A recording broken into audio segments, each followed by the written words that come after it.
lecture today. So maybe it's a good idea to look at where we are in terms of the schedule. Let me open the schedule document that we reviewed on Monday.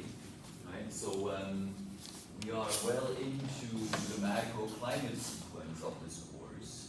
And we will do today, the first hour, or first part, we will do MATLAB and Dynere and familiarize ourselves with like the computations and stuff. In the second part, we will cover further slides. And the plan is to finish the macroclimate on Monday. So we will need at least one more lecture on Monday on the macroclimate.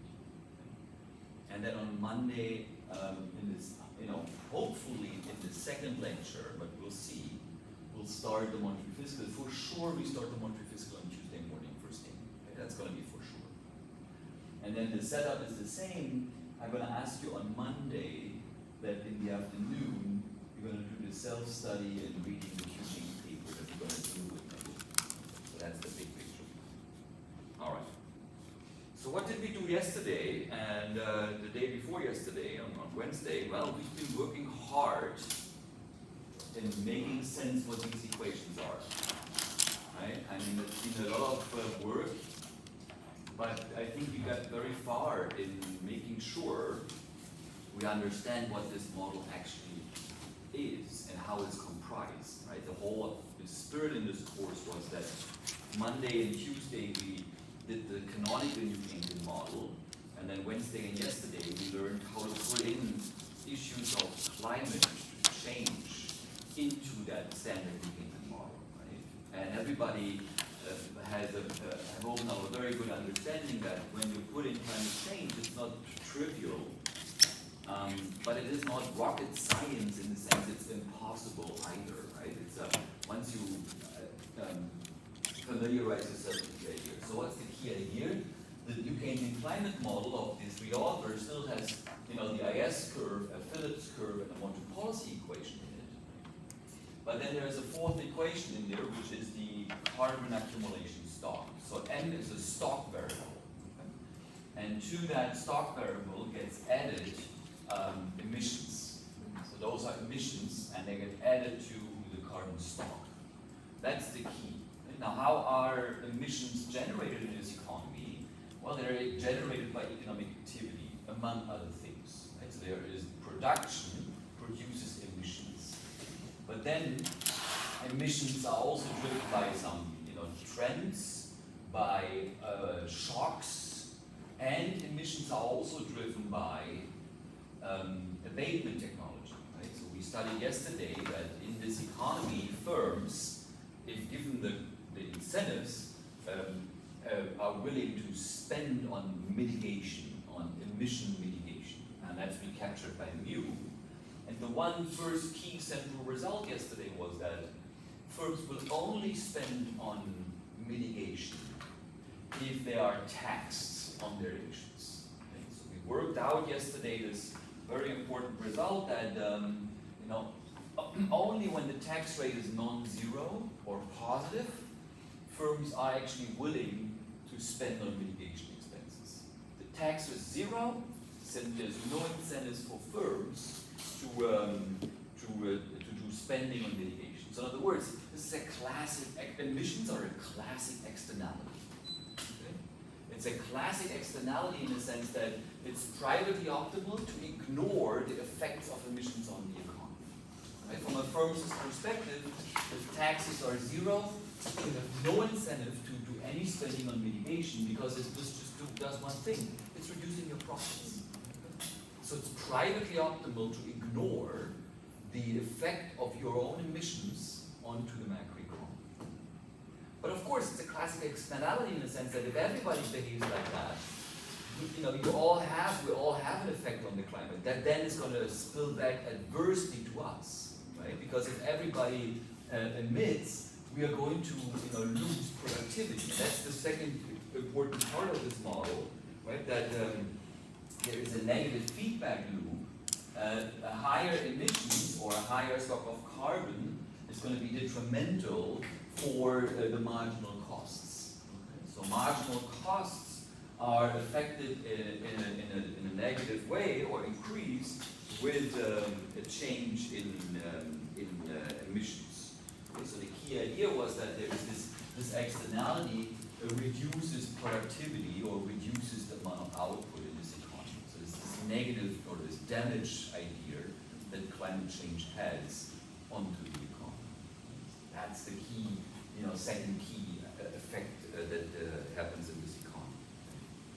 And when you put all these things together, you arrive at that new Keynesian model, and there are, this is like the full model, and we can like qualitatively already read off things like what is climateflation and what is greenflation.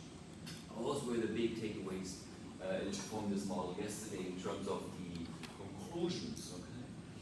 Like for instance, climate change, climateflation is the phenomenon that when you have a higher stock of carbon in the atmosphere, that's going to drive up your marginal costs. It's going to reduce your productivity, so each unit of goods to be produced gets more expensive. So that's driving up your marginal cost, and that's going to drive up by the Phillips curve then inflation in our economy. That's what the literature calls climateflation. There is a second force in this economy, which is called greenflation. That is, if there are taxes on emissions, that's another force that drives up inflation. And those taxes are going to trigger two things. They trigger extra demand for mitigation expenditures. So that extra demand is going to be inflationary. But the taxes itself are also inflationary because of the increase in the marginal cost that firms have. Okay? So both of these things then lead to higher marginal costs and thereby also higher inflation. And that's what's called climateflation. Good. So that's what we learned yesterday. And then there were a couple of intricacies in terms of the discounting. We spent some time on that. And, for this model, to give us quantitatively reasonable implications on inflation and output over very long forecasts, like 70 years. There is this discounting on the firm side, firms exit with some constant probability, and households may change type. So they're either going to be a rich or poor, or they're going to be high productive, low productive, with some probability. All right, are there any questions that came up since yesterday? There's something that caught your eye. That caught your eye since we parted yesterday.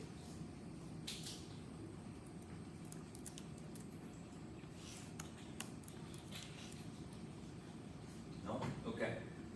So then, what's the plan for the first hour today? Let's try to get to have this into the computer. Okay? That's the plan for today, in the first hour, or in the first half of the lectures today. Okay, so the idea is before we continue, we want to try to understand a little better what's going on here behind the scenes in terms of computational work. Okay? And so we set up our computers yesterday. Everybody got the computer up and running in terms of MATLAB and Diner. Okay? And the first file that we reviewed was the file called nk.mod, right?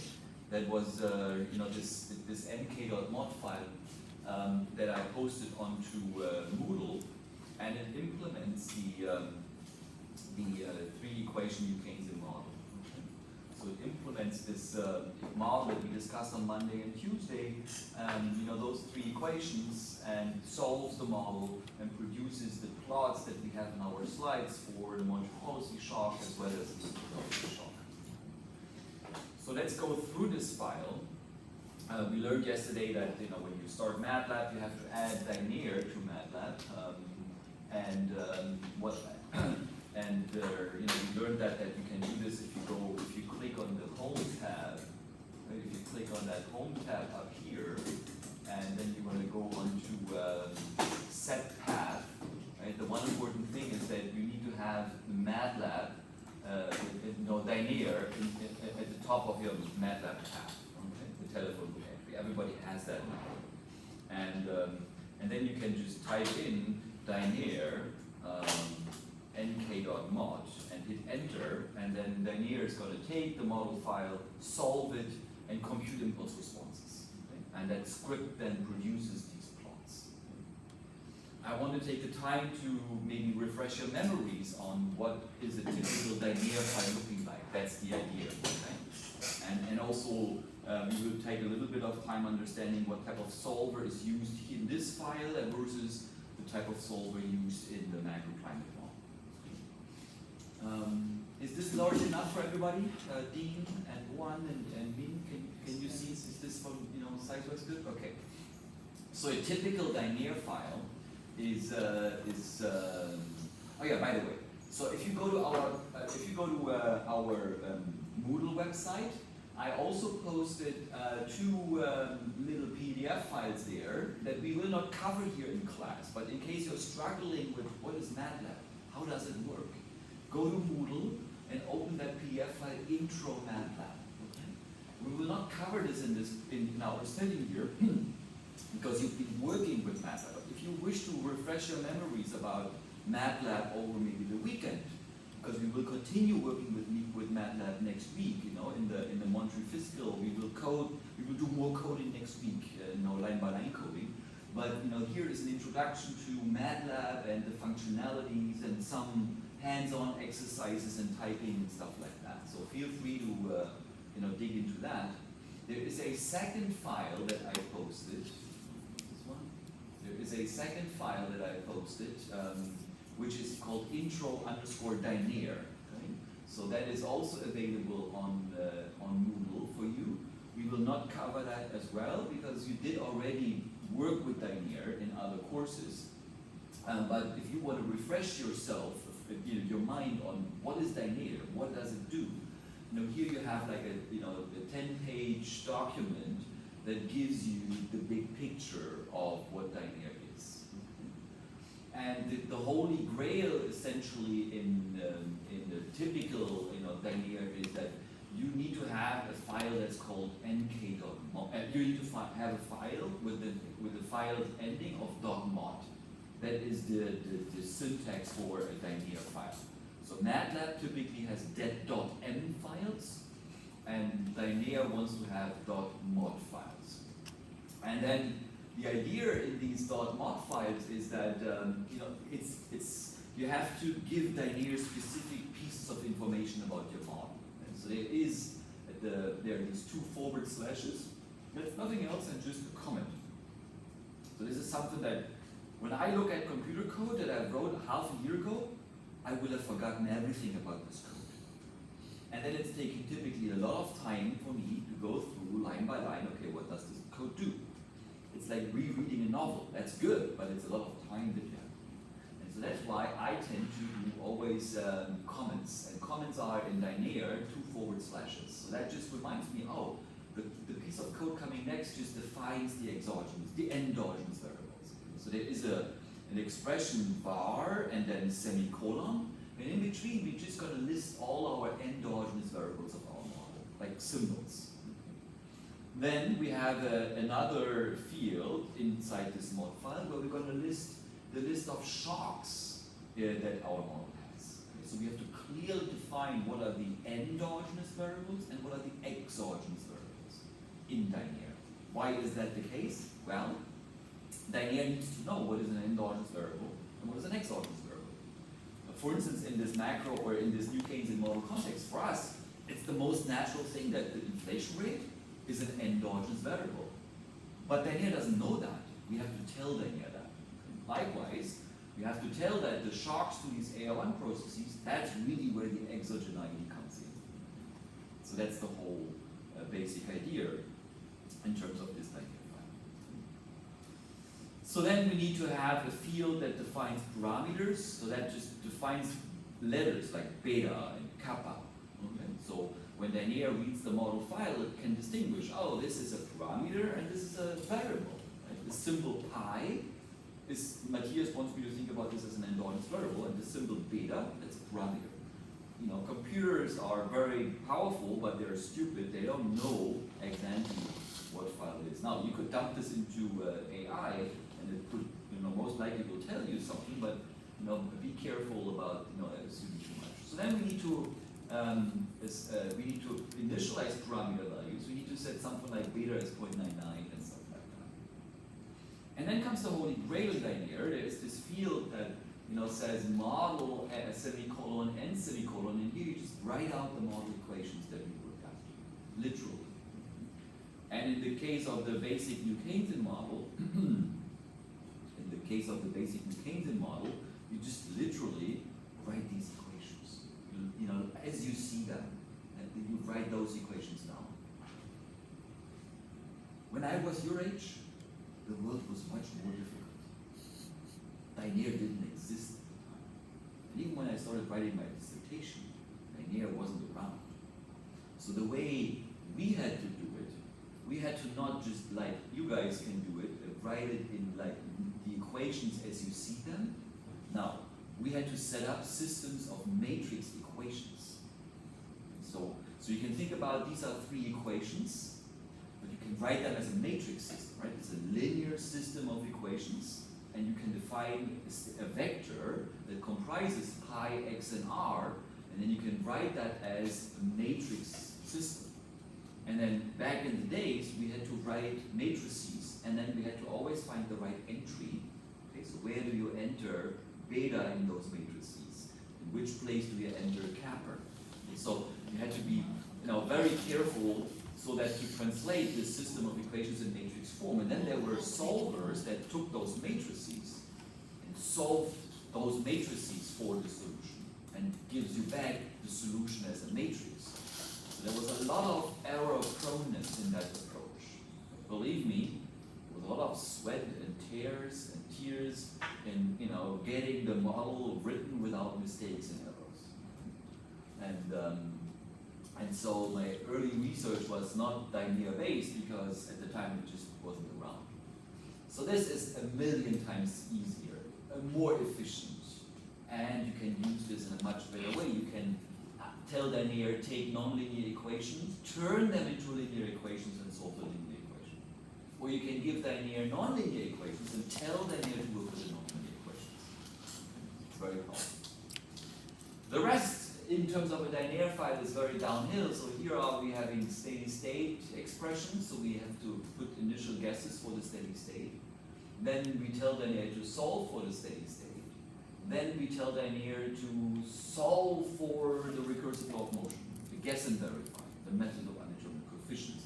But Dynere does a generalized eigenvector, eigenvalue decomposition, but it is in spirit, if it boils down to the same guess and verify. You define the variances of shocks, so you have to tell Dynere what's the volatility, the variance of the policy shock, what's the variance of the technology shock. And then comes one of the holy grail commands in Dynere, which is this stock simul command. So this stock simul command takes the model, applies a first or second or third order Taylor series expansion to it, and then solves it with the guess and verify. That's by now, or that's the standard way of solving models in Dynere. And then Dynere generates results. So then, that's the general, notion of a file. Are there any questions on this, big picture Dynere stuff? So then let's take a look at how this is being translated here in terms of our model. Let's go. I want the New Keynesian model perfect. Okay, so let me try to arrange my screen a little bit so we have always these three equations with us, but we can also see the MATLAB window. That's the plan. So. Right, so you start always, when I wrote this file, I used Dynere 6.2, but 6.5 works, seamless with this as well. And then we just get going here, so we define the endogenous variables, and the first three endogenous variables, pi, r, and x are just the inflation rate, the interest rate, and the output gap. Very straightforward way to define these these objects that you know that we have here. Right? And I tend to also remind myself what are the units and what is this variable. Then, and that may be the first little surprise or inconvenience, I'm also defining z head and new head as endogenous variables. Remember, this is in the endogenous variables block, because literally this is by the notation or by the way that linear works an endogenous variable because it's an AR1 process. It's an autoregressive process. And that autoregressive process, only the shock to the autoregressive process is truly exogenous. Right? That's drawn from a normal distribution. But then the law of motion for technology itself is an AR1. And Danier views this, there's endogeneity. ZT is endogenous, it evolves as a function of the exogenous shock epsilon. That's the and then I want to plot later on, I'm going to add 3 extra equations. I could stop the file, like the definition right here, but later on in my results, I want to also examine what is the real interest rate, what is potential output, and what is actual output, and so forth. So you can always add more equations, okay? So I added 3 extra equations. So I add the real rate, the potential output, and actual output. So that the file, the code here actually has more elements than just these 3 equations. There's 3 extra equations. So then we have the 2 shocks, and those are the epsilon z and the epsilon nu. Okay? So maybe let me give you an example what I have in mind here. There we go, right? So these are our 2 shocks. This is the z and this is the nu. And then here, these are the exogenous forces for technology and monetary policy. But these are the shocks, right? This is what these epsilon z and this epsilon nu stuff is. All right, good. So let's go back here. Okay. And then what we have here is we defining parameters. So these are the parameters that the model has. So you basically have to very carefully just go through and define the parameters that the model has, like kappa, sigma, beta, blah, blah, blah. Okay. Now you may say, wait a second, Matthias, your Greek is not really good. And given that Michael Agassios is also here, he's Greek, he would be really mad at me because I misspelled beta, right? It's a double T in there. And also alpha, right? I mean, that's not really the alpha or the way you write the Greek letter alpha. Well, I agree my Greek is not really up to, his standards, of course not at all. But I do these spelling mistakes on purpose. Because beta, MATLAB has a so-called beta distribution, which has the same, so in other words, when you want to draw from a beta distribution in MATLAB, MATLAB has the function with a single t beta. And I want to avoid making any confusion at some point in my codes with the MATLAB beta distribution. Right? Beta is my parameter, and I don't want to override or have any complications with inbuilt MATLAB functions. That's why I choose my codes always have beta with a double T. And likewise alpha, you can just write, if you type beta and you hit enter into MATLAB, MATLAB is going to tell you, not this because we executed the code, right? So we overwrote it. Okay? But long story short, that's the reason why sometimes there's funny spelling to avoid problems with the alpha and beta distributions and other pre-built MATLAB functions. The next is we are literally copying our table with the parameters that we have, right? So we have this, we had this table with the parameter values, and here we just copy those numbers into. So we need to assign values to these symbols, and we need to have numerical, numbers to these symbols. And then there is an auxiliary parameter in this code, in the sense of there's an auxiliary parameter, then the kappa, right? In the kappa here, we know that is a function of theta, the elasticity of demand, and omega, and eta, and sigma. Okay? So that those things you have to, of course, carefully calculate, given the primitive parameters. And now comes the Holy Grail, right? Then you're literally writing in the equations as you see them. So to make sure, of course, that when you have defined a variable up here, like pi hat, right, that you always use that symbol in the equations. Only then your code will be working. So pi hat is this, okay? And so then that's beta. And how do you write the t plus 1? Well, this, in the model, you have this t plus 1 up there. How do you write that? Well, in the syntax in Danier is you just do open parenthesis plus 1 closed parenthesis. That gives you, this is et of pi t plus 1. It's the Danier syntax for 1 period hat. Now, if you had like pi t plus 4 here, or pi t plus 20, well then this would be, pi hat t plus 20. So Danier is very flexible in handling very long leads and lags. But don't change your code, by the way. Don't change your code. I just want to make this.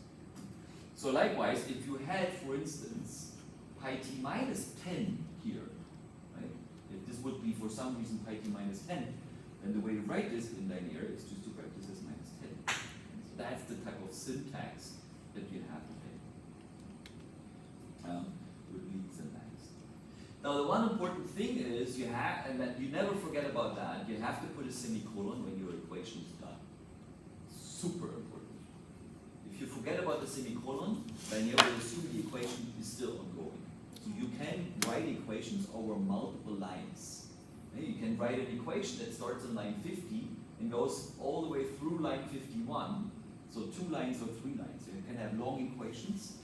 And Danier will continue thinking, oh, this is still the first equation. And only when Danier sees a semicolon popping up, then it says, oh, the equation is done. So be very careful with that. Always have that semicolon. The typical error message that you're getting is something like, when you forget about it, don't change it in your codes, but let me forget on purpose, the semicolon, and let me run the file. Then you will get an error message that looks often like this. Danier is going to give you, but I think there's an error in line 53. So you go to line 53 and you see it's a little weird because line 53 just looks fine, right? And so, but Danier says there must be a mistake somehow, and the way to see this is if you're 100% sure that when the line that Danier gives you is correct, then you go into the preceding line, and then the mistake must be there.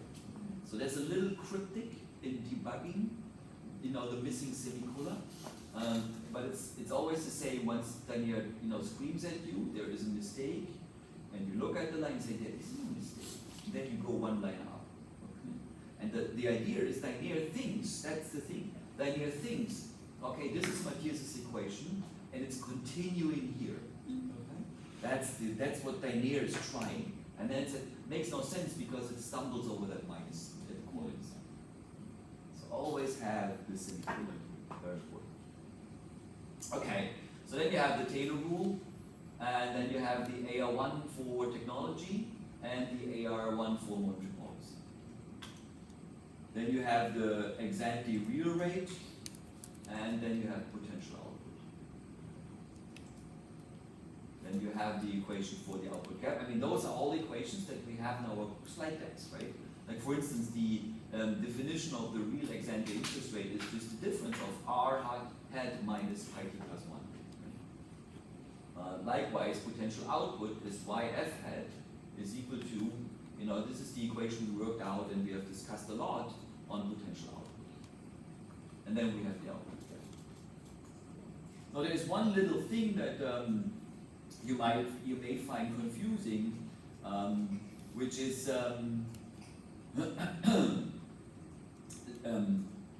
when you run this code, let me maybe just run this code one more time. The code produces these impulse responses, right? These graphs with the impulse responses that we have in our slide decks. So you're literally now able to reproduce these codes. And I want to examine a negative monetary policy shock, right? The idea was always that the central bank cuts the policy rate. So I want to fall in nu. That's what I want to have. And because that's what we have in the APR evidence, and that's what we always discuss. Now by default, when Danier solves the model, it's always going to give you a positive shock. So by default, you will always get, when Danier solves a model, that you're going to have an increase in the exogenous. You're going to have a. If we go back to the AR1 processes. Okay, so when Linear computes a solution, it's always going to look at what happens if the truly exogenous variable, the innovation, goes up. That's how Linear typically does it. So now, but I want a negative shock. Now I could go deep into the Linear codes and I could change that in the Linear codes underneath the mod file, right? So Linear is a collection of hundreds of M files, and I could, try to find the place where Linear says this must be a positive shock, and I could flip the sign. There's a much more easy way to do it. And the way that's much more easy is to define these AR1 processes, and here for this, instead of having a plus sign there, you do a minus sign. Because when there's a minus sign here, then a positive innovation to epsilon nu here via a minus sign is going to lead to a fall in epsilon.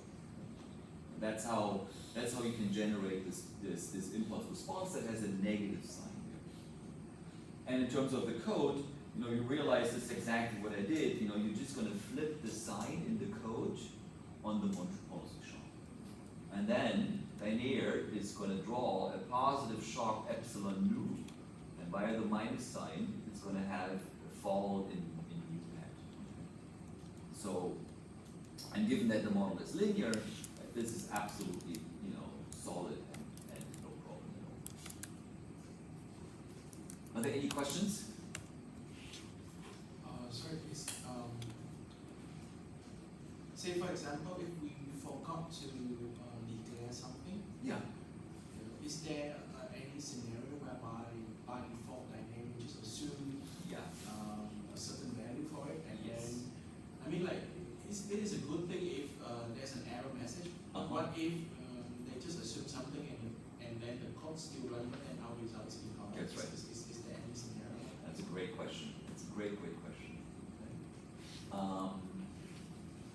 So Linear is typically very, very good in detecting errors. It's always, if something doesn't work, it's going to scream at us. But you have to kind of learn what type of error messages does Linear give you. So here's how this goes. Let's make up a mistake. Let's make up an error. Okay. So suppose you forgot to define a pi hat as a variable. That could be one thing, right? So you have typed up all your model equations in the lower part, right? So you have typed up all these equations, and then you have defined all your endogenous variables. But suppose for some reason you have forgotten pi hat. That can happen. So let's try to run this code and see how this code then works. What's the error message that Linear gives you? Of course, this is just, now I'm commenting out that line so Linear doesn't execute this line. So if I run my code now, what is the error message? Well, it's going to give you, wait a second, Matthias. I have in line 50, I have an unknown symbol. I don't know what you mean by pi hat. So that's great. So in other words, then what you do is, you go into line number 50, and then you say, oh yeah, right, I see. I haven't defined any, Linear doesn't know what pi hat is. So that should be, now you have to learn, let's go up here. Oh, I forgot to define pi hat as an endogenous variable. So that's one type of error message. And Linear is responding. The second type of error message is, you're going to get a similar expression when you are, when you're forgetting about a parameter. Like suppose you forget about eta. Suppose you're forgetting about eta. And then you're going to run this. And then Linear is going to tell you, oh, in line 68, the variable eta, there's something in line 68. So you go to, line 68. And then, oh, eta is showing up there. I don't know what to do. I see. So then we have to start searching. Okay, why doesn't Linear know about eta? What's the reason for that? And then you will need to kind of put together the dots and saying, oh, have I defined eta? No, I've forgotten eta. And yet another error that often happens is that if you forgot an equation, so suppose you know, you had been studying hard or working hard or, you know, had a bad night of sleep and for some reason you have forgotten that what you have forgotten to collect one of the equilibrium equations. You just miss an equilibrium equation. That happens sometimes. So let me just delete one equilibrium equation here and let's see how the error message then looks like in that case. So we're going to hit Danier, and then what the, you know, when that happens, then Danier is going to give you, you know, a different type of error message. It's going to give you, wait a second, Matthias, I count 7 equations, but you have defined 8 endogenous variables. So Danier does a check now. Danier is going to count. Danier is going to count this 1, 2, 3, 4, 5, 6, 7. These are 8 variables that you have to find. And then Danier is going to count the semicolon. It's going to count the semicolon. 1, 2, 3, 4, 5, 6, 7, 8. And then it says, wait a second. No, sorry, there was 7 semicolon. I counted this one as well, right? So there's 7 semicolon, right? There's 1, 2, 3, 4, 5, 6, 7 semicolon. Something doesn't work. You have forgotten, you have missed one equation. I mean, I can put in just a semicolon, okay, and run this, then the error will disappear, okay? But, so the equation, the variable mismatch will disappear, but then Danier is smart enough to go into line 54 and say, what do you mean by semicolon here? Okay. So it's looking for more structure. Yeah. So long story short, this is going to come as returns to experience. This is going to come with returns to experience when you're going to be working. Okie dokie. More questions?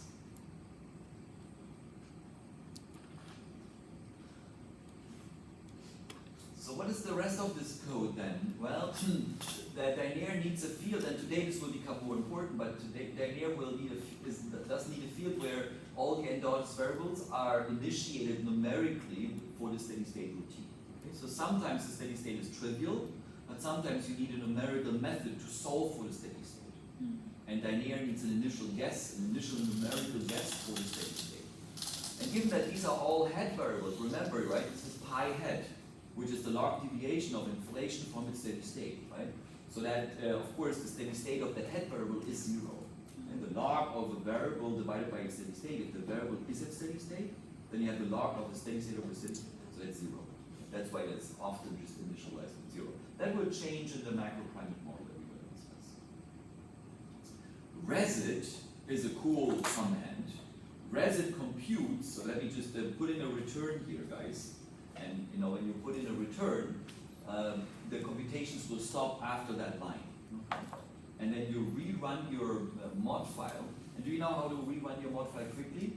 You go to the cursor, and then you're going to hit the up arrow on your keyboard once. And that will wake up the old command. And then you hit the button, and then you're going to get that. So I still have that bloody mistake in here, so I need to take that out. And then let's run this. There we go. And then the resit command, what does the resit command do? The resit command takes these steady state initial guesses and plugs them into the model equations. So what Danier does behind the scenes is it deletes all the time indices. So everywhere where you have a +1, or you have a -1, or you have, you know, it deletes all that. It sets all the shocks to 0, but then it uses these initial guesses and puts them into, you know, the model equation. So it sets pi hat to 0, it sets pi hat to 0, x to 0, everywhere. And then it evaluates what is the residual in this equation. That's what the name resit comes from. It looks, you know, what is the residual in this equation? And that's what it prints out then on the command window down here. Right? So it's going to give you the residuals of the static equations. And you want to make sure that they're always equal to 0. Otherwise, your dynamic equations don't match the steady state. Okay? So that's something that we will see later on today as well. All right. We're almost done here. you just take out that the return thing. Okay. And then then you tell linear do calculate the steady state. And here you do the quote unquote, guess and verify. Here's where you compute the solution, where you do the guess and then you compute the recursive law of motion. So RLOM means recursive law of motion. RLOM, the recursive law of motion. The solution. And then the last thing is once you have the solution, you're gonna assign what are the variances of your shocks in your model, right? So what is the variance of your Monte policy shock? What is the variance of your technology shock? So sig mu and sig z are those objects. And then you're gonna do the one holy grail command, which is this one. Which is now you take the solution and you simulate the model and you compute impulse responses and statistics and so forth. That's all. And we're going to just discuss more on this one now. But the key idea is then, okay, everything else in this code afterward is my own code. So the graphs that are popping up are graphs that are just producing the results in a pretty fashion. So this is genuine code that, in other words, this here is a MATLAB function, like a linear function that sends all the impulse responses that linear computes into the workspace, so I can work with them and plot them. And this is now nothing else than just plotting the variables in a nicer way. So I define some variables, and so those are going to be my impulse responses for the basic tri-stickiness, so for omega 60, right, for the basic parameters. This is now just a long vector. Here, this is the vector of the impulse responses. That's how you have to read this. This is the vector of the impulse responses to the new shock. Let's do it together. Hold on. Okay. So why don't we put a return in here? Put a return in there. And then why don't you run your code? Why don't you just run this code with the return? And then what Dynere has done is it has produced impulse responses, and it has moved these impulse responses into your workspace, which is on the right hand side here. Right? This is the workspace, and now we can just try to find what is pi head. Let's go and try to find pi head. There we go. So there is an object as a vector that is pi head eps nu. So the way Dynere does this is there's a shock eps nu, and it's creating a vector that it names pi head for inflation, and the underscore eps nu is the impulse response to the epsilon nu shock. Then if you keep on going further, there's another vector that says epsilon head eps z. That's the impulse response of inflation to the technology shock. Okay? So that's how Dynere names this. And this command send IRFs to workspace, send these impulse responses into this workspace. And so you can double click on this epsilon nu, and then you see, these are the impulse responses with numerical values. And what I do down here is I just collect those and multiply them by 100 to interpret them in percent, and later on I'm going to plot them. But now, of course, when you look at these plots, right, these plots always have two lines in it. So the red line is the omega 60 line, but the blue line is the omega 0 line. Okay? So the omega 0 line, I also want to compute, and that's what you can do in Dynere as well. So you can change a model parameter. Here it's omega, and I'm setting it approximately to 0. Setting it approximately to 0. I then have to recalculate the slope of the Phillips curve parameters, right? Because kappa depends on omega, so be careful, right? So at the very top in every Dynere file, you have your parameters, and the baseline parameter value here is omega 60. But with these parameters, you're calculating the slope of the Phillips curve parameter, right? So that omega goes into the calculation of kappa. Okay. So if you change omega to another number, you have to recalculate kappa. Otherwise, you make a mistake. Okay? So then, the idea is to, you know, now I want to have price stickiness to 0, and I'm setting omega to a very small number. I do kappa and alpha, and then I'm going to recalculate the impulse responses with another stock signal. That's the idea. And then I'm going to send those impulse responses to the workspace as well. And now I'm going to collect the responses with a different file, with a different variable. Okay? So Linear again sets the inflation response to the workspace. And I'm going to just call that perturb because this is now the perturbation on the parameter. I've perturbed the omega parameter from 60 to 0.0001. That's the key. Good. So, and then collecting those, and then, you know, for all the variables. And then the final thing is, I'm just going to plot this in MATLAB as a figure. Now this is, right, I'm going to open an empty figure, and this is like a, in each figure, we have these, it's a, you know, we have 2 rows and 3 columns, and these are what we call in MATLAB subplots. Okay? And so that's here. You open this figure. This is just this whole, you know, this whole window is called a figure, and then subplot 2,3 means you're going to have 2 rows, and comma 3 you're going to have 3 columns, and then the 1 means you fill now the first, you know, the first entry. Okay? That's what this 1 means there. You're just going to fill that first entry there. And then you just plot the stuff. You know, this is standard MATLAB plotting. Okay? Have you done MATLAB plotting before in your lives? No? Oh, I see. Okay. Also running graph, like this. Yeah. Okay. So the way this works in MATLAB is, right, you know, there's this plot, you know, command, and then that just does a plot, and the first is the, you know, this is plotting now let's go to pi here. Okay, so I'm going to first plot the baseline number, the baseline inflation response, and then I'm going to add the perturb as a second line. That's how this works. So maybe let's do this together. Please run your code. Can you run your code? So everybody has run the code. Everybody runs the code. Yeah.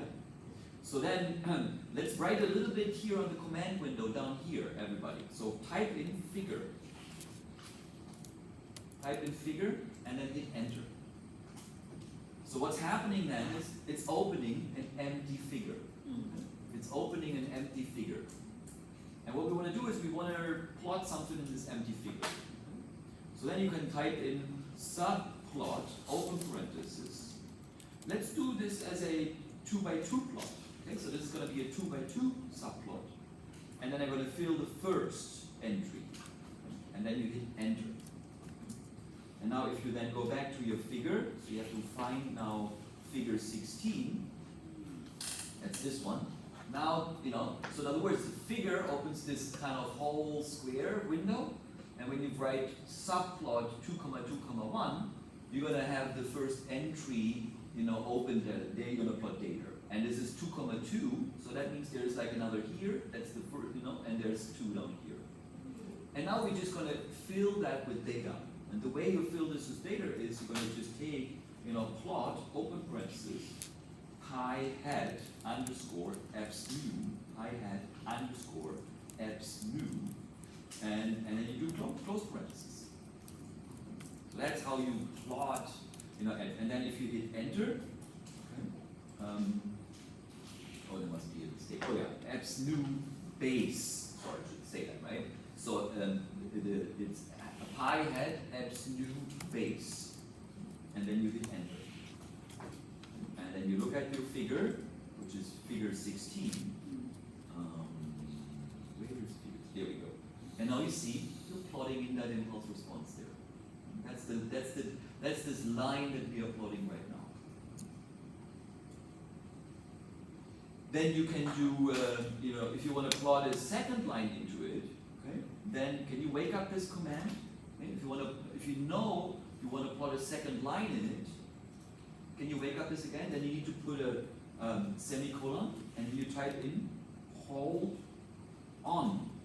So that tells MATLAB there's gonna come a second line into the same subplot. So hold on is like don't finish the access to this subplot. And then you hit enter. And now you're gonna type in plot, open parenthesis, pi hat, abs new, term, close parenthesis. And then you hit enter. And now you're gonna go to your figure, and you see you have a second line, put it into this graph. That's how this works. Does everybody have this plot with the 2 lines? Yeah? Does somebody struggle to not having it yet? Okay. Right, so that's basically what this is. Now, there is infinitely many possibilities in plotting, making your plots more beautiful. Okay, so for instance, these objects just give line colors. Okay, so that is like line color red, and that's line color blue. And then the minus plus is a solid line with pluses markers and so forth. The line width is changing the width of the line. Then you can add a title to this plot, right? So that you write inflation at the top. Axis tight is like removing all the space that is in excess. You can add a legend. Long story short, you can beautify your plots a lot. I mean, you could, like tonight, you could just take those lines and dump it into ChatGPT and ask ChatGPT, what do these lines do? But it's nothing else than just beautifying the plots.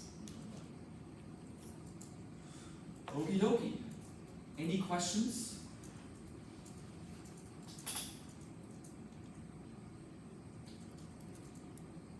Now I want to do 2 things with you, and then we're also going to do now some coding together, okay? But I want to first discuss a little bit what this stock signal does, and also what these options are in here. So for that, we don't need the fancy plotting routine that I have. I mean, right? I mean, so if you run this file, right? Let me just run this file. It is producing this, these nice plots that I use in my slides. Where are those files? Where are the plots?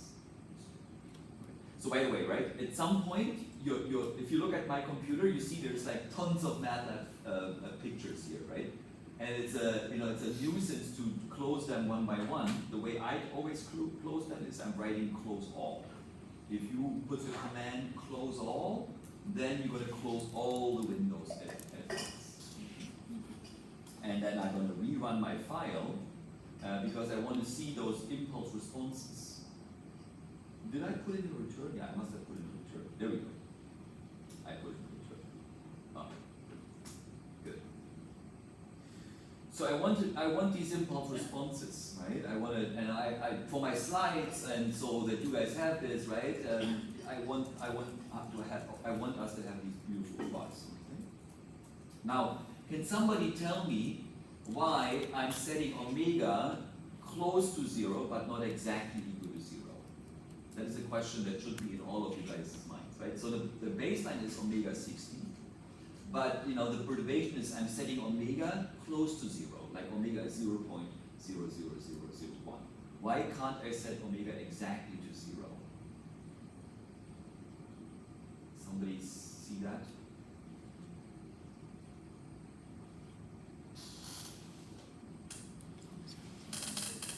What's that? Can you say that again? Sorry. I didn't hear it. It's flexible price, right? I want to have omega, the flexible price is omega 0, exactly. But numerically, I'm setting omega very close to 0, but not exactly to 0. I wonder whether you see why setting omega to exactly 0 is a problem, or can generate a problem. Because I think there's something divided by that omega. Exactly, right? So let's go to our slides. Let's see where we defined the Phillips curve, okay, parameter. Yeah. Okay, just went over it.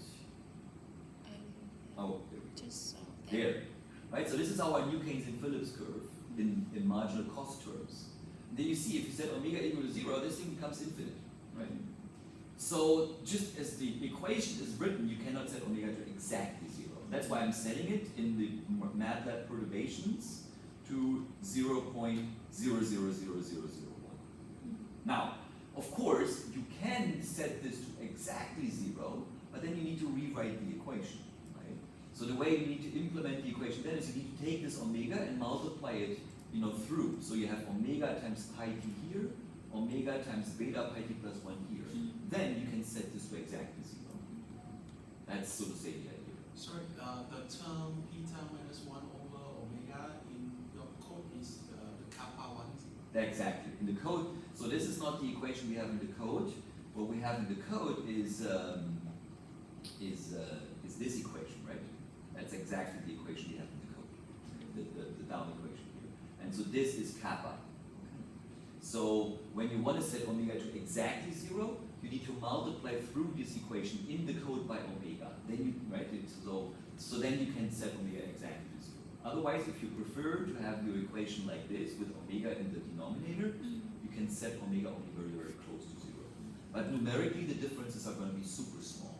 Whether you set omega to 0.000001 or to exactly 0, there's almost no difference there. So if you wish to set omega, you just make that sure that you understand. Again, if you wish to set omega to 0, you would need to, don't do this on your computers, right? But let me just show that to you. The way to write the equation with exactly omega equal to 0, so this is this, and so here is the version of it. That is the,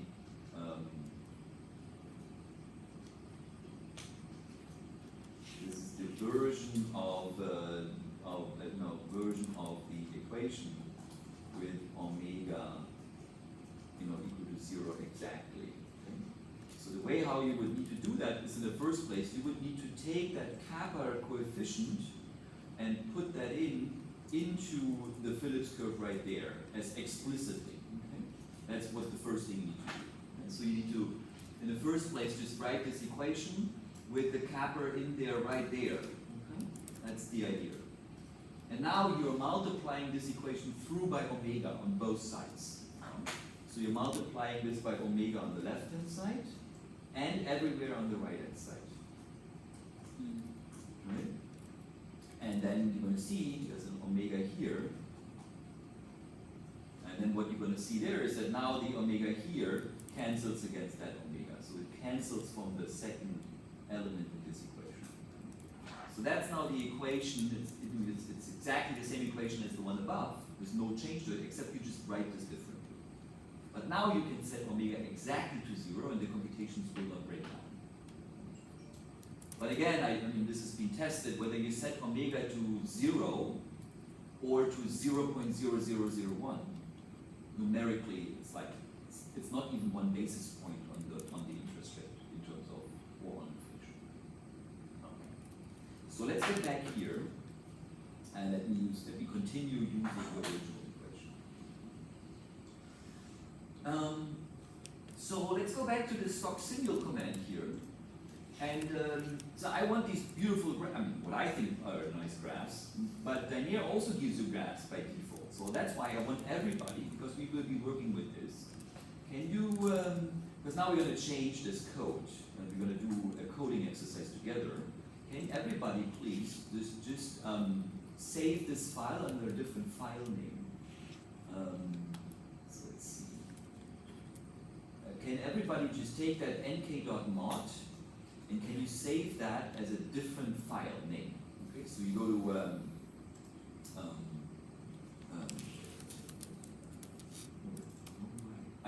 so the way you have to do it, you have to open your Explorer window, and then you go and you take your original mod file. That's this one here. Okay, so you're going to have this original mod file, and you copy it, and then you paste it. Okay, and then that's going to be, that's going to be nk underscore,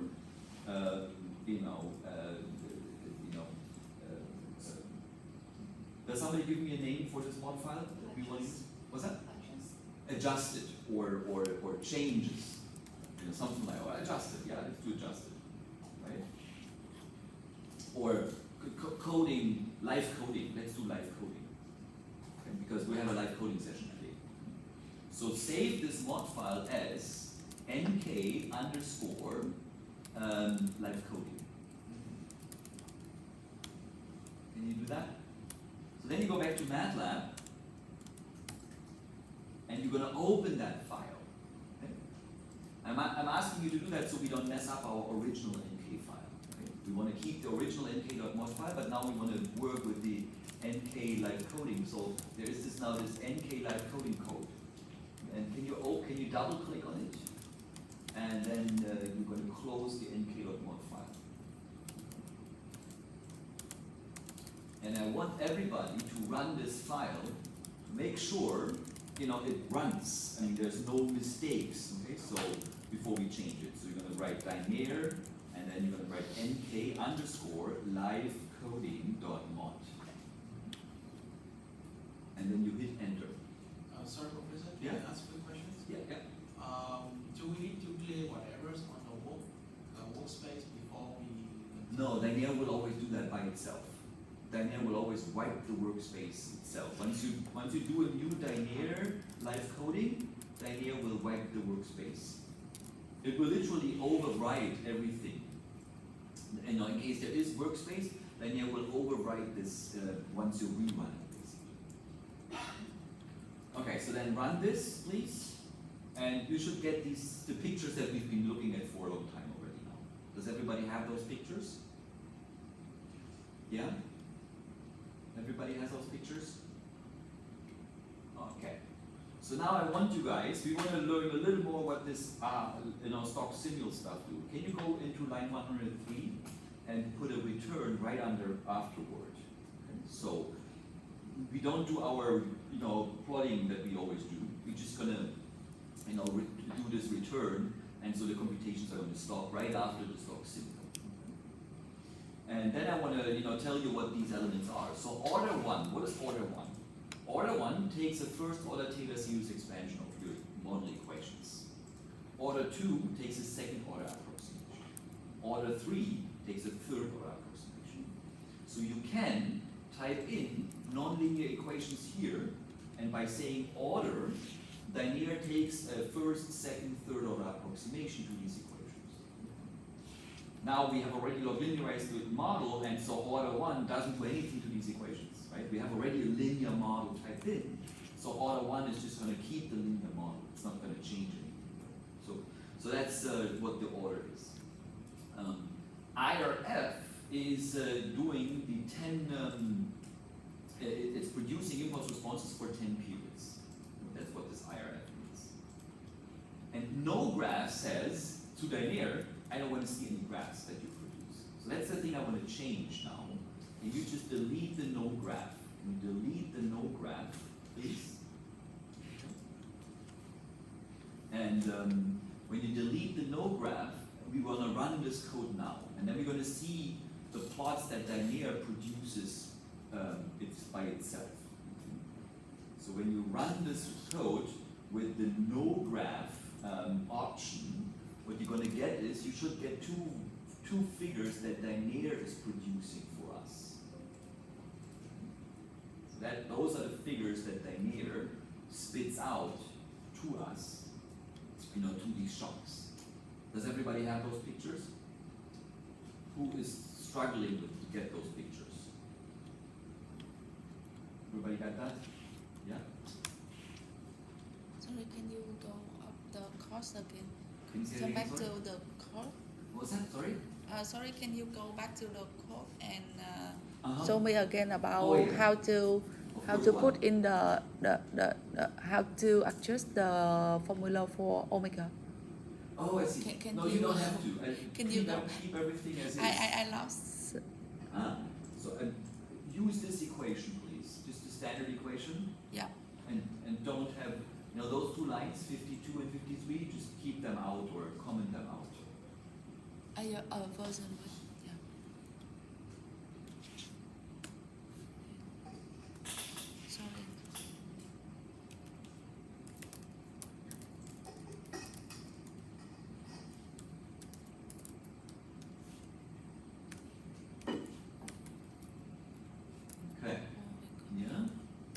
I see. Now I see. Okay, you have to. Okay, go.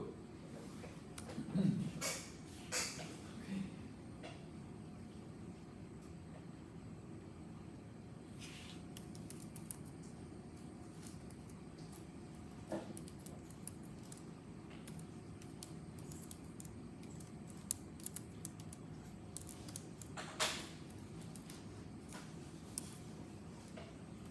Yeah.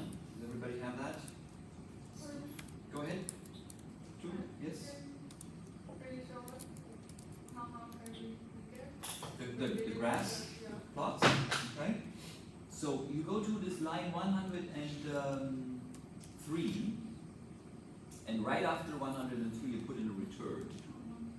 And in the original code you have after the number 10 here, you have comma, no graph. And I want you to just delete the no graph. So no graph is an option that tells Danier, don't produce any graphs. But I want the Danier graphs. I just want to show you Danier also produces impulse response pictures by default. Okay. And so when you run your code, you should be getting pictures that look like this. That's the idea. Okay?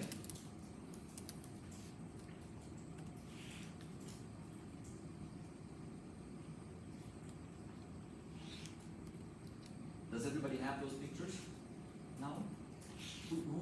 What are the error messages you guys are getting? Okay, maybe I lost some.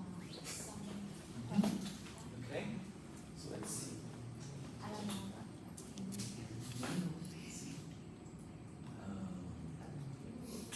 But this is still the original file, right? This is not the live coding file, right? You try to, did you make the changes in there? Where is the live coding? Exactly, but make that change first on the live coding. How about here?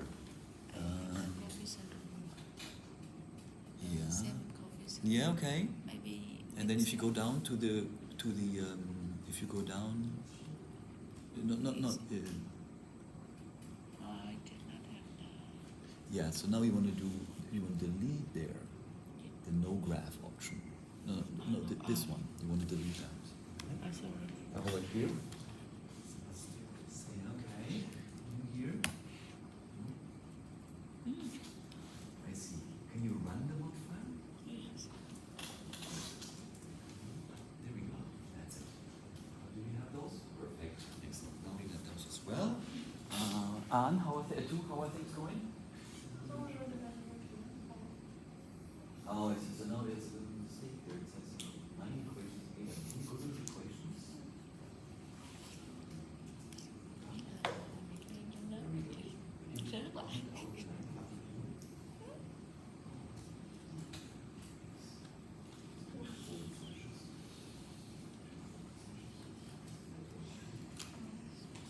There we go. And now do we run the code? Can you try to run it again?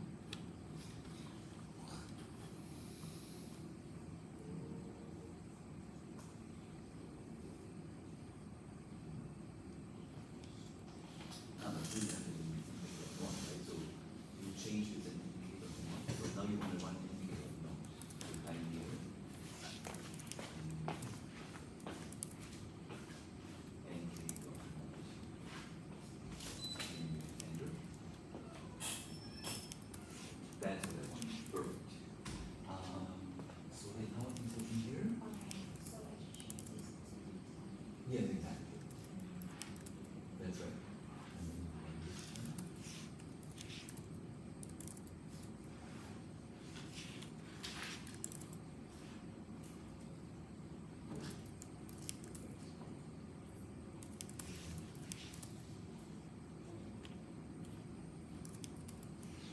Very good, that's what I want. Perfect. How is it looking here? I just installed MATLAB and I see. So you just installed MATLAB and it doesn't seem to work. Could you work with Lin and I put together? Otherwise I think this will take way too much time to fix now the installation. So please work with Lin, that will be very good. So you could follow along. Okay, so why am I bringing this up, right? So Diner plots these impulse responses, but they don't look so nice, right? And it's harder to understand them and so forth. The key here is that, you know, it's plotting it for 10 periods here, which is the 10 for the IRF. So if you change this to 100, it's going to plot to 100 periods. Now, what does the stock simul command do? Okay? And I want to maybe just you know, do that calmly here together and put together a little bit of a note on in walking you through what's the solution technique that Danier does. So here's our slides from the New Keynesian climate model, and let's have a little bit of a little written up of what we're doing. So we are in our Danier live coding session, right? So we have the Danier live coding session. Okay. And the first element that we are doing here is we are reviewing the nk.mod file, right? So we are review and run the nk.mod file. Okay, so that's what we did so far. We understand that pretty well. So that was the first task. Now, in that object, in that first task on reviewing and running the nk.mod file, the key command to run and compute the solution is called stock simul, right? Stock _ simul. Okay? And then you open the parentheses, and then there's like options, right? There are lots of options in there. What does this thing do? Okay, what is the purpose of this file, of this stock simul? Well, this is doing the guess and verify based solution of the model. Okay? It's called in language, it's a perturbation based solution of the model. So this is called a perturbation based solution of the model. Okay? So it literally does the guess and verify, right? And using the method of undetermined coefficients. So this is the guess and verify using the method of undetermined coefficients.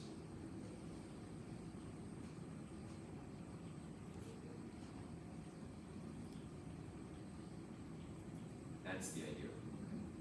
So that's really the what's behind there. So in other words, you know, we're going to, for instance, write the solution for inflation like this. So the code produces this. The solution for inflation is then, for instance, pi t hat is equal to eta z t hat plus eta upsilon t hat, right? Where Danier computes the numerical values of the eta z and eta upsilon parameters. Okay? So that's what the stock simul command then does. Okay? And then it produces these impulse responses. Okay? That's all what this, you know, stock simul you know, solver in the end, you know, does. And then it prints the solution and plots the solution.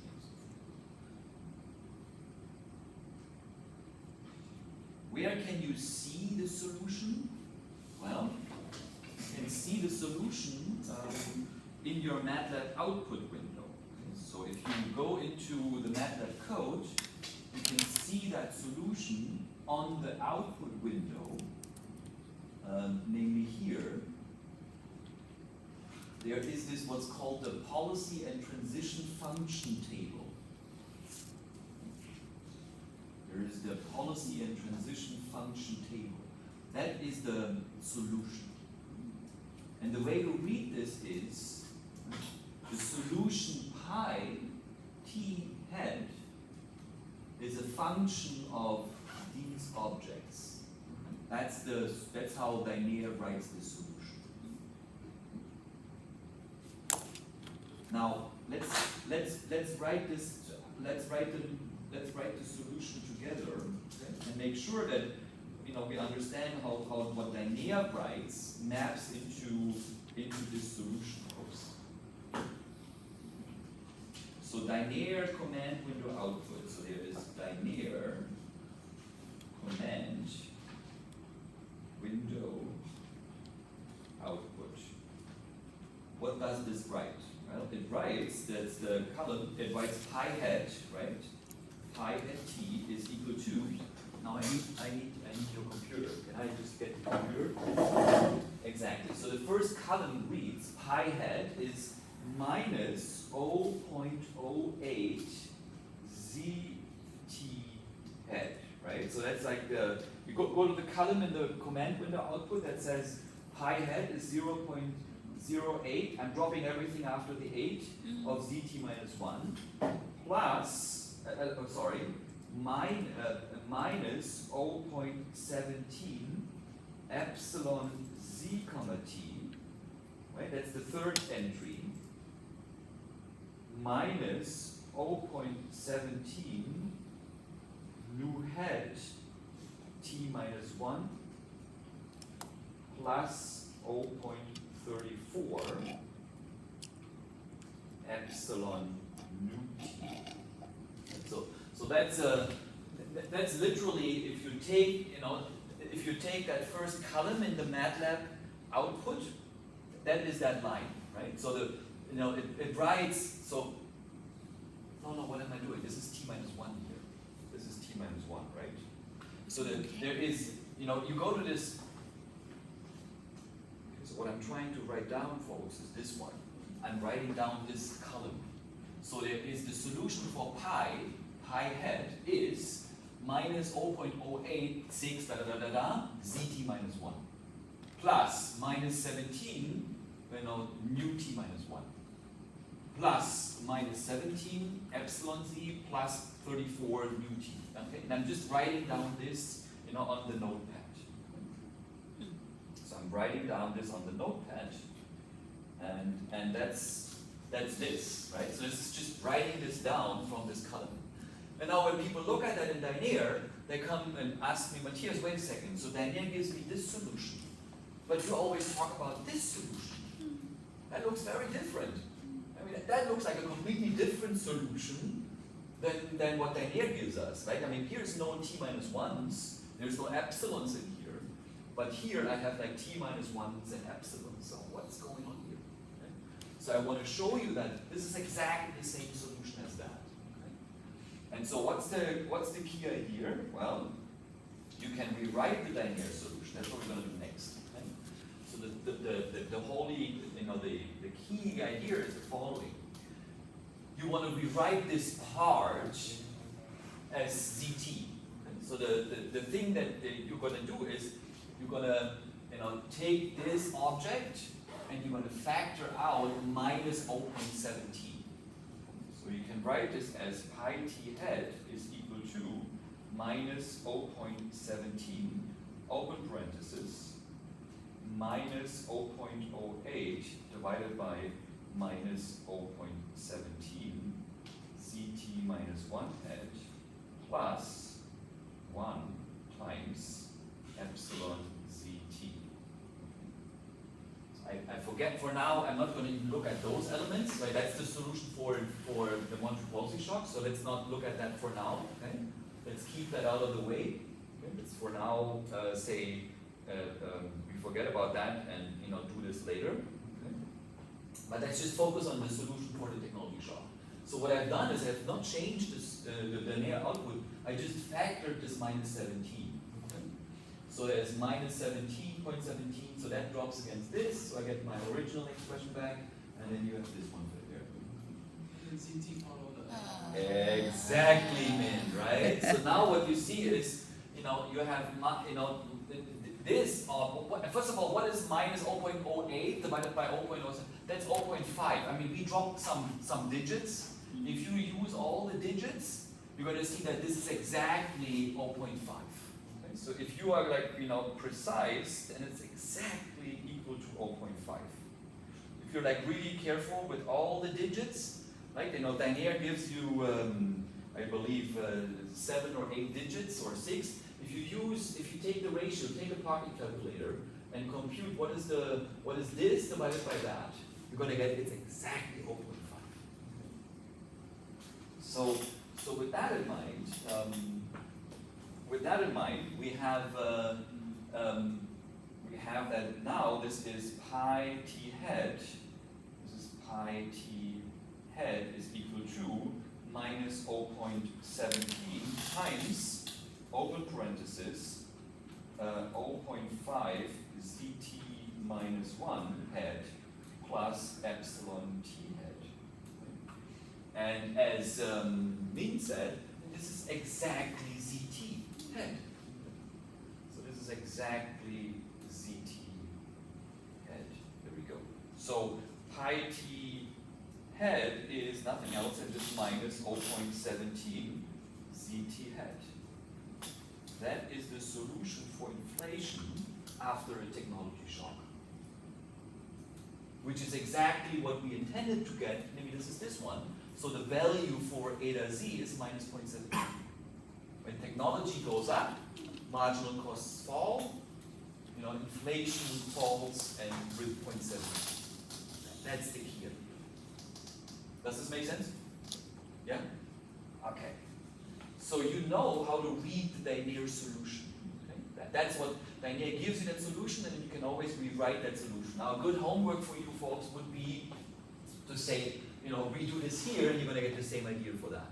You're factoring the 0.34, and then you're going to, this is 0.17 divided by 0.34, that's 0.1/2 again, and that's it. All right. But importantly, this is all based on the Stock Simual. This is all Stock Simual based, solutions here. So Stock Simual gives you that, and then Stock Simual also gives you the theoretical moment. So it gives you when you simulate the model for long periods of time. And it gives you what is the mean of these variables, and it gives you what are the standard deviations of these variables, like the volatilities. And also it gives you a variance decomposition. I mean, Danier is incredibly powerful, right? We have these two shocks. We have the technology shock and we have the Montreux-Poussy shock. And given the variances that we have assigned here in the calibration, right? So given the variance for technology and the variance for the Montreux-Poussy shock, these numbers, the Danier tells you that 80% of the variance of inflation is driven by the Montreux-Poussy shock, and 20% of the variance of inflation is driven by the technology shock. It gives you all that variance decomposition. And then finally, last but not least, Danier also gives you what is the correlation of inflation and the output gap. So this is the matrix of correlations where you see, look, for long simulations, you have a time series for inflation, you have a time series for the output gap, and that correlation is 1. And you get all the other model correlations as well. So Danier gives you all these results. It also gives you the persistence of inflation over time, right? This is the coefficients of all correlation. Beautiful, okay? So lots of cool stuff. Now what I want is, I know that we are slow today in terms, we want to get to the macro climate model. Okay? But I feel like, tell me, are we too slow in terms of, have you seen this stuff before? Have you worked with Danier that closely before? No, this is the first time. It's the first time. So then I would suggest the following. After the break, I want to do a little bit of live coding with you on this mod file. And I want to do 2 tasks with you. First, I want to show you how you can simulate artificial data from this model. And do a scatter plot of inflation versus the output gap. To see that positive 1 correlation with the 2 shocks. And then I want to code with you. This code doesn't have the cost push shock in. How can we now extend this code to put the cost push shock in? Okay? So that's what I want to do with you after the break. How does that sound? So we actually modify this code and put in the cost push shock. And once we're done with that, we go on to the macroclimate model. Okay? Let's do that. I feel like there's you will be able to work much better with the codes going forward. Okay, good. So then why don't we take a break? Are there any questions? Then let's have a break and let's start at 11 o'clock sharp. Okay? So let's start at 11 o'clock sharp with the with the coding session.